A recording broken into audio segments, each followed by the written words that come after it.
Buenos días chicos, ¿cómo están? Espero que se encuentren bien en casa. Esta vez estamos aquí para empezar una nueva aventura en la área de religión.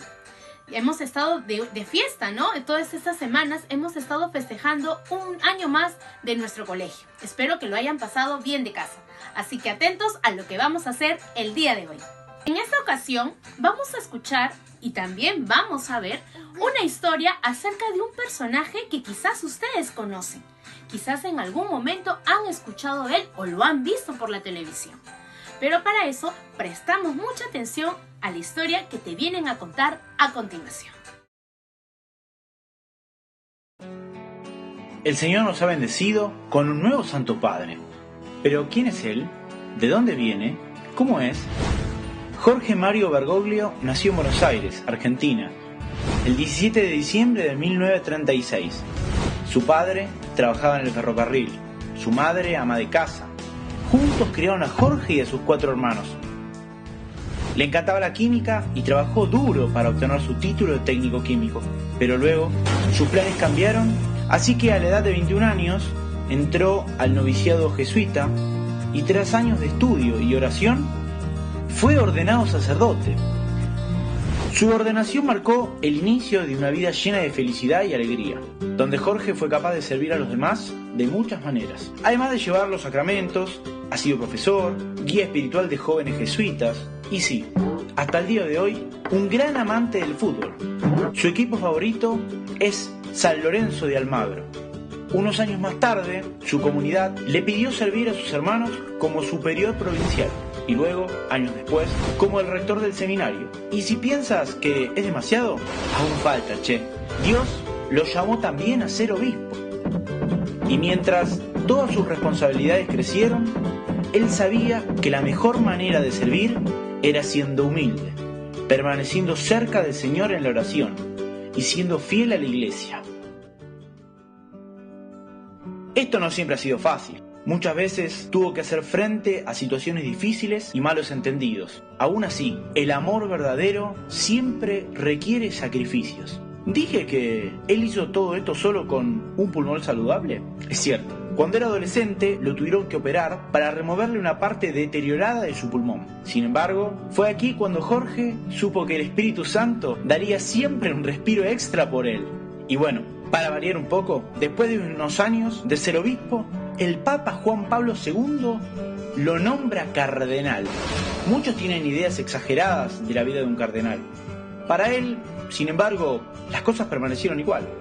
Vivía en un apartamento sencillo, siguió cocinando para sí mismo. Incluso utilizaba el metro en lugar de tener un chofer. Él sabía que la mejor manera de servir a los demás era estando cerca de aquellos a los que amaba, acompañándolos en su vida cotidiana. Y por último, si pensaste que todo esto era mucho, pocos meses atrás el Señor le pidió a Jorge dar un gran salto de fe. Cristo lo invitó a convertirse en su vicario en la tierra, a dar su vida entera al servicio de la Iglesia Universal, como el mismo Papa. Una invitación para morirse de miedo, sin duda. Pero, como hemos visto, Jorge había confiado en el Señor toda su vida, en los tiempos difíciles y en los buenos. Toda su vida se había esforzado para decir sí al Señor, y él no iba a parar ahora. Entonces, con el corazón lleno de fe, Jorge aceptó el llamado del Señor, dejando atrás su familia, amigos y a su querida Argentina. Tomó un nuevo nombre, Francisco, un nuevo hogar, Roma y una nueva misión, ser el Papa. Todo por amor, el amor a Cristo y a nosotros.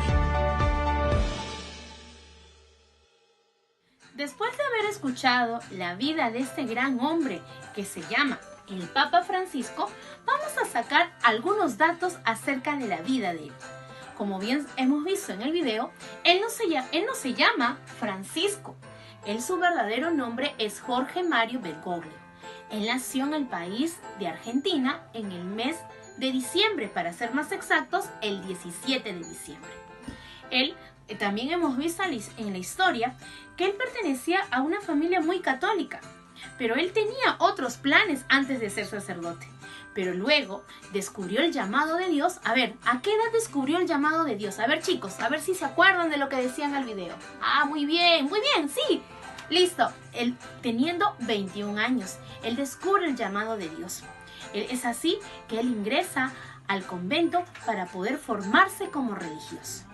En la historia también nos cuenta que Jorge Mario, todavía antes de ser papa o ser un sacerdote, él entra al noviciado jesuita. Es ahí que se forma y a la edad de 24 años recibe esa gran misión de ser sacerdote, es decir, que ya se consagra como un religioso. Pasado algunos años vamos a ver que él en toda su vida como sacerdote sirvió y nunca se hizo sentir más que alguien. Él poco a poco, ¿no?, siendo sacerdote, párroco de una iglesia, luego fue subiendo, como decir, de puesto, pero igual él se sentía como un hombre normal, le encantaba servir a los demás. Se dice que cuando él fue cardenal, es decir, ya tenía un alto más alto que todos los sacerdotes, él podía tener ciertos privilegios, irse en un carro particular para él, pero él no. Él le gustaba viajar en el metro y eso lo hemos visto en el video, ¿no? Vemos de que él le gustaba relacionarse mucho con la gente. Y cuando ya recibe el llamado para ser Papa Francisco, él sigue siendo lo mismo. Él sigue siendo el mismo Jorge que todos conocían en Argentina. Pero también vamos a ver que dentro de esta historia, para no olvidarnos y ver de que Francisco, es decir, nuestro Papa, sigue siendo una persona muy humilde, vamos a ver que él dentro de toda su carrera de sacerdocio se dedica a ser profesor, a formar seminaristas, a formar más jóvenes que se querían servir a Dios. Y una de las cosas que él nunca olvida, a pesar de que tiene mucha misión, es el ser fanático del fútbol. Él es muy fanático del fútbol. Se dice que él muchas veces, él puede ver cuando antes pasaban por la televisión los partidos de fútbol de Argentina, él estaba muy atento a eso, porque él es muy fanático del fútbol. Mira, te das cuenta, siendo papa, siendo el mensajero de Dios, siendo el representante de Dios aquí en la tierra, él sigue siendo una persona muy humilde y muy cercano a todos. Ahora tú te preguntarás, ¿por qué estamos hablando del Papa Francisco? ¿Por qué es recordar quién era y cuál es su misión? Ahora, yo te digo que el día lunes 29 vamos a estar recordando una fecha muy importante para la iglesia. Es la fecha, o como bien lo dicen en la iglesia, la solemnidad de San Pedro y San Pablo. Ahora tú dirás, ¿quiénes son estos personajes? ¿Y qué tiene que ver con Papa Francisco? Pues ahora es el momento de que prestes atención y conozcas qué relación tiene el Papa Francisco con San Pedro y San Pablo. Pero también no te olvides de acordarte y tener presente los datos que hemos hablado de Francisco. Así que a continuación mira los datos del Papa Francisco y te darás cuenta qué relación tiene con San Pedro y San Pablo.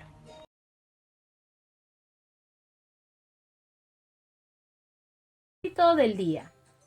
Reconoce hechos importantes sobre la historia de salvación de San Pedro y San Pablo, relacionándolos con la misión del Papa Francisco. Hay que tener en cuenta muy claro el propósito del día de hoy. Ya te estaba explicando anteriormente que estamos celebrando la solemnidad de San Pedro y San Pablo. Esta celebración es el 29 de junio de cada año. Y es ahí que recordamos esta gran misión que tuvieron estos dos personajes. Como vemos aquí, está Pedro. Su nombre original fue Simón. Él fue escogido por Jesús. Fue escogido para ser discípulo. Es decir, fue uno de los 12 discípulos que ya hemos visto en historias anteriores acerca de Jesús. Se dice que Jesús le encargó una gran misión y era ser la cabeza de la iglesia. Es decir, ser la cabeza, ser el que dirige la iglesia que él tanto quería. Y de bautizar a las personas en el nombre de Dios. ¿Qué quiere decir? Que a todas las personas que querían seguir este camino que Jesús había dado, él podía bautizarlas y decir, no, yo te bautizo en el nombre del Padre, del Hijo y del Espíritu Santo, ¿no? Es ahí que estas personas que quizás tenían otra religión podían convertirse a la religión que Jesús les había dado. Se dice que también se dedicó a predicar y es considerado el primer papa de la Iglesia Católica. ¿Te das cuenta? Mira, fue el primer papa que tuvimos en la historia de nuestra Iglesia. Pablo. Pablo, su nombre original fue Saulo. Ahora, como tú te podrás dar cuenta, estos personajes no tenían su nombre original, ¿no? Por ejemplo, Pedro se llamaba Simón y como ves aquí, Pablo se llamaba Saulo, ¿no? Al igual como pasaba con nuestro Papa Francisco, ¿no? Su nombre no es Francisco, sino su nombre es Jorge. Ahora, seguimos te voy a seguir contando acerca de Pablo. Se dice que Pablo era un perseguidor de los seguidores de Jesús. Ahora, qué complicado, ¿cómo es eso, no? Dirás tú. Ahora, se dice que en ese tiempo, después que Jesús resucitó y se elevó a los cielos, muchos de los que eran seguidores de Jesús tuvieron que esconderse porque los soldados romanos querían matarlos. Es así que uno de los que perseguía y quería matar a todos los que predicaban la religión católica fue Saulo. Saulo, que antes, bueno, así se llamaba, pero que ahora es Pablo, él era un perseguidor de todas estas personas. Se dice que él tuvo un encuentro muy especial con Jesús, en donde se quedó ciego por 3 días y luego volvió a ver gracias a Ananías. Mira, te das cuenta, ese encuentro especial tan especial fue que se quedó ciego por 3 días. Y ahora tú también vas a averiguar cómo es que pasó esto. Se dice también que se convirtió en un predicador de Jesús y dejó de ser un perseguidor de los cristianos. Es decir, ya no perseguía a todos los cristianos después del encuentro que tuvo con Jesús, ese encuentro que le cambió la vida. Y eso también pasó con Pedro. Ahora, pero Pedro no fue un perseguidor. Se dice que Pedro era un pescador, pero cuando conoció a Jesús y Jesús lo llamó a ser discípulo, cambió su vida. Entonces vamos a ver que estos dos personajes, al tener un encuentro con Jesús, cambian totalmente su vida. Es bueno también rescatar algunas cualidades de estos dos personajes. Por ejemplo, vemos que en San Pedro era un hombre pescador, así como te lo decía. Era un buen líder, le gustaba dirigir a las personas, pero no solamente era una persona que dirigía y decía, haz esto, haz el otro, no, él lo hacía con total amabilidad. Se dice que también fue el mejor predicador del evangelio que Jesús les había enseñado. Era el mejor que predicaba entre todos. Era un hombre perseverante y obediente, aunque también cometió algunos errores como todo ser humano, pero igual fue muy perseverante y obediente a lo que Jesús le decía. San Pablo se dice que era un hombre intelectual. Ahora, ¿qué será esto, no? ¿Qué dirás? Tú te preguntarás, ¿qué quiere decir con un hombre intelectual?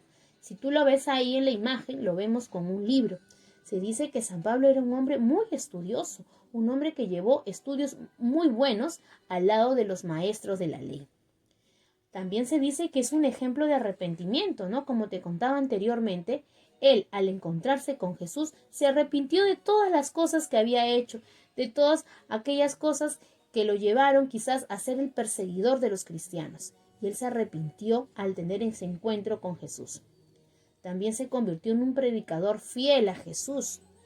Y otra cualidad muy sobresaliente en él es que era un hombre paciente y luchaba por llevar el evangelio de Jesús, a pesar de las cosas que le podían pasar, porque como te dije, en ese tiempo a todos los cristianos los perseguía, pero a él no le interesaba, porque él defendía lo que era el evangelio de Jesús, al lado de ¿quién? De Pedro, porque después más adelante conoce a Pedro y los dos se vuelven en grandes predicadores de la iglesia. Ahora, aquí vemos la imagen de los dos, ¿no? San Pedro y San Pablo. Y no te olvides, su solemnidad, su día en que los recordamos es el 29 de junio.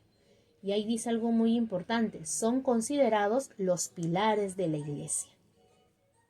Aquí volvemos a ver al Papa Francisco, ¿no? Este es el día en el que a él le anuncian que va a ser el Papa, o mejor dicho, el día en que él recibe esta gran misión de ser el Papa, ser el mensajero de Dios.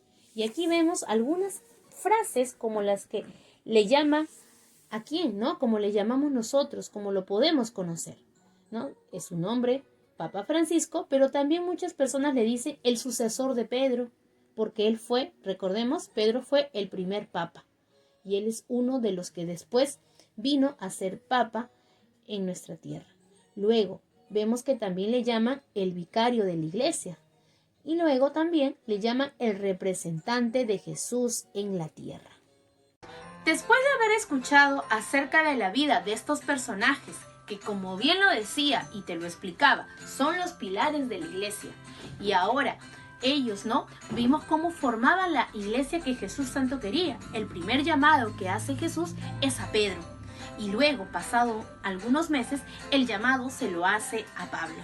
Y es así que los dos juntos comienzan a fundar esta iglesia que hoy conocemos, que hoy la conocemos a través de muchos años que han ido pasando, y vemos que quien ha ocupado ese lugar de ser ese mensajero, ese vicario, esa representante de Dios en la tierra ha sido llamado Papa. Y así hemos tenido muchos papas que han pasado al transcurso de los años. Y actualmente tenemos al Papa Francisco. ¿Te acuerdas? El que hablábamos al inicio de esta clase. Después de haber escuchado todo esto, tenemos una actividad para casa. Esta actividad para casa se encuentra en la plataforma de Cianet. Así que recuerda, hay una ficha que tienes que resolver. Para resolver esta ficha tienes que tener en cuenta, lo que hemos escuchado el día de hoy. Además tienes que tener tu Biblia, ¿sí? Porque ahí te estoy pidiendo algunos extractos de la Biblia, de algunos libros, para que lo puedas colocar ahí y entiendas mucho mejor lo que te he explicado acerca de la vida de San Pedro y San Pablo. Después de haber resuelto esta ficha o estar en proceso de resolverla, recuerda que lo tienes que tener el día de la asesoría, porque es importante compartir nuestras respuestas, y en caso no lo puedas resolver por completo, igual podemos ir compartiendo, ya que en estos momentos es para que tú puedas resolver aquellas dudas que tienes acerca de la vida de estos personajes. Así que no te olvides, por favor, de tener tu ficha a la mano. Y para concluir, como siempre, tenemos que hacernos las 3 preguntas claves. ¿Qué aprendí? ¿Para qué aprendí? ¿Y por qué aprendí todo esto? ¿De qué me va a servir todo lo que he aprendido el día de hoy? Así que eso te queda para que tú reflexiones, y el día de la asesoría también lo vamos a compartir, ¿no? ¿Qué has aprendido? ¿Por qué aprendiste esto? ¿Y para qué? ¿Para qué te servirá, no? Toda esta información que has podido recibir el día de hoy. Así que chicos, nos vemos en otro momento. Cuídense mucho y muchas bendiciones para sus casas. ¡Chao chicos!